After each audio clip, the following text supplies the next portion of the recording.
आज chief justice साहब ने बड़े साफ अल्फाज में एक दफ़ा फिर ये उजागर किया कि आइन की पासदारी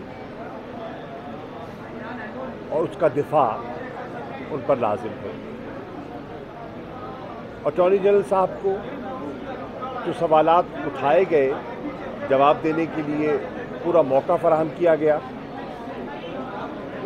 और एक चीज़ जो बड़ी वाज़ेह दिखाई दे रही है कि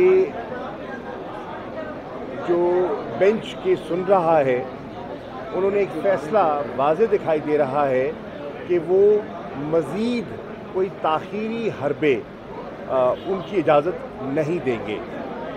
आपके सामने है कि उन्होंने अटॉर्नी जनरल साहब ने फुल कोर्ट की बात भी की, जिस पर उन्होंने एक वाज़ेह मौक़िफ़ अपना पेश कर दिया।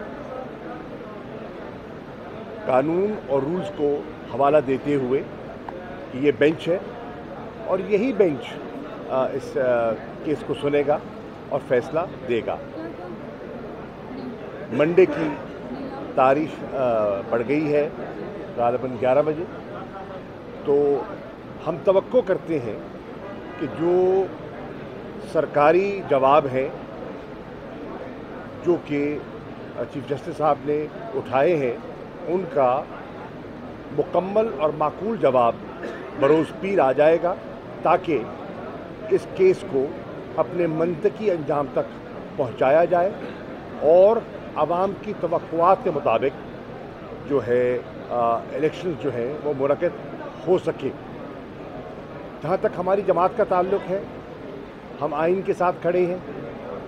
हम अदलिया के इस दो टोक मौक़िफ़ कि आइन की अहमियत सब चीज़ पर फ़ौक़ियत रखती है, हम उस नुक्ते पर खड़े हैं और इंशाअल्लाह हम पूरा और हमारी वकीला बिरादरी का बहुत बड़ा एक जो हिस्सा है वो इंशाअल्लाह चीफ जस्टिस साहब के साथ और आला अदलिया के साथ शाना बशाना खड़ा दिखाई देगा। शुक्रिया।